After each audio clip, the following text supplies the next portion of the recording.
It happened on November 18th, 1978. Deep in the jungle of South America, far from any city, stood a small settlement. It was built by a religious community from the United States. Almost 1,000 people had moved here to start a new life. And in a single day, in just a few hours, more than 900 of them died. A third of them were children.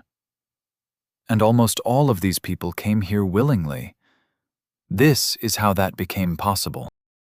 To understand that day, we have to go back 20 years, to America in the 1950s. In a small town, a young preacher appears. His name is Jim Jones. He speaks simply and powerfully. People leave his sermons feeling they have finally found where they belong. And he does something almost no one does back then. In his church, everyone is welcome, black and white. In one room, on the same benches. In those years in America, this was rare. For many, like a breath of fresh air. People who had nowhere else to belong were drawn to him. His community grows. It feeds the poor, opens shelters and free kitchens.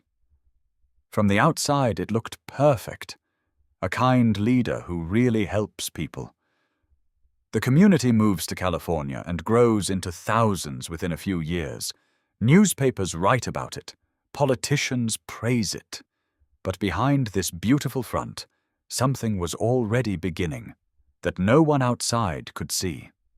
Inside, Jones demanded more and more. At first, only time and faith. Then, money. People gave their wages, their savings. Some, even their homes. The more a person gave, the harder it was to leave. They had nothing left on the outside. Jones claimed he had a special power, that he healed the sick right there on stage. It was staged. Helpers pretended to be sick and recovered in front of the crowd. But people believed. And when you believe in a miracle, you start to believe the man about everything. Slowly, he began to decide everything for them. Who they lived with, where they worked, when they slept. Those who argued were punished in front of everyone. The rest watched and understood. Better to stay quiet. Fear became the main rule. But from the outside, it was still a kind church. By the mid-1970s, people began leaving the community, and they started telling others what was happening inside, about the punishments, the seized money. Journalists became interested. Jones realized the attention of the press was dangerous for him, and he made a decision that changed everything. He decided to take the whole community far from America, somewhere no one could reach them. He chose a small country in northern South America, Guyana, and leased a large piece of jungle there. He promised people a paradise, their own place, no racism, no police, no outside rules. And many went with hope. They truly believed they were building a better world for their children. The settlement was named after the leader, Jonestown. With their own hands, people cleared the jungle and built houses. At first, it really did look like a dream. Their own land, shared work under a warm sun. But very soon, this dream became a trap that no one could get out of. The settlement stood in the middle of the jungle, hundreds of kilometers from the nearest town. Leaving on foot was impossible. People's passports and money were taken away. Without documents or money, they could not leave, even if they reached a town. They worked almost without rest, in the heat, in the fields. There was little food. They were allowed only a few hours of sleep, and loudspeakers hung on poles above the settlement. The leader's voice came from them almost around the clock. He said only enemies waited for them outside, that the whole world wanted to destroy them, and the only way to survive was with him. When a person is exhausted, hungry, and afraid, It is hard to think for themselves. That is exactly the state people were kept in. And then the strange nights began. Jones would wake the whole settlement with a siren. He announced that the enemies were close, and it was the end for everyone. And he suggested they all die together. Right then, people were handed drinks and told there was poison in them. They drank, and nothing happened. It was a test. Jones watched who would obey without question. These rehearsals were repeated again and again. That way, the unthinkable slowly became ordinary. By the end of 1978, almost no one still believed they could go home. Meanwhile, in America, the relatives of these people were sounding the alarm.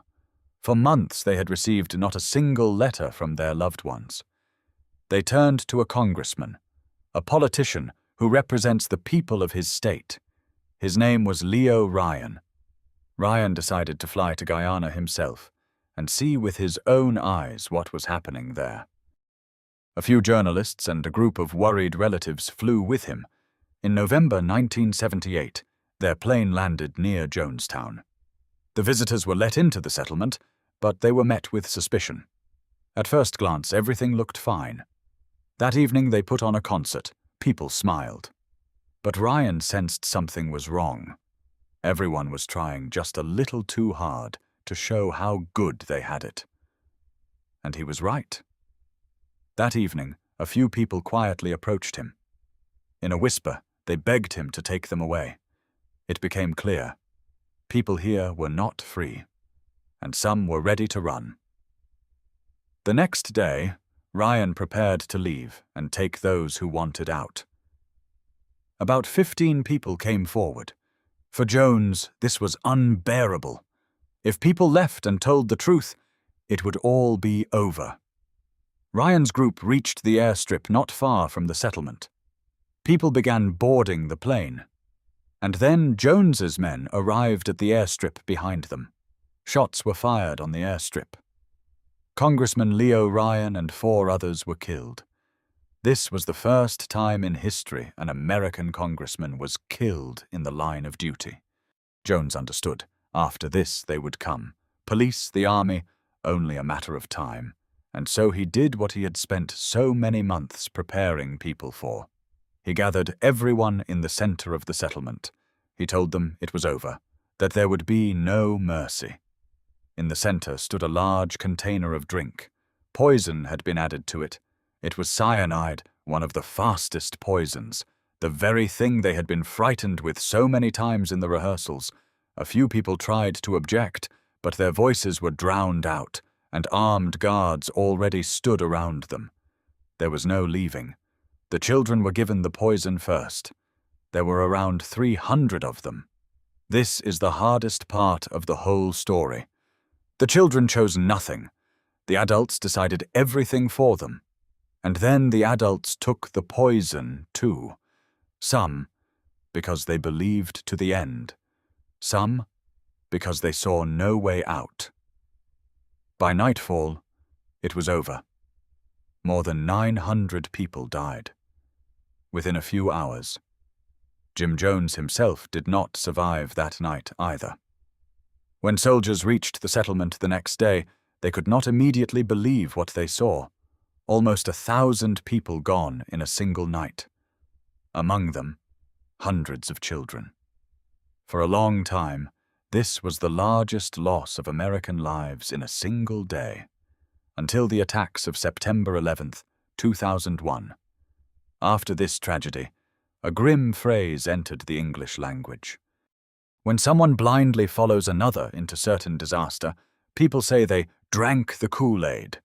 But behind that phrase are real people, people who once simply looked for a place where they would be accepted. They were not stupid or insane. This was an ordinary story, until it was turned step by step into a trap.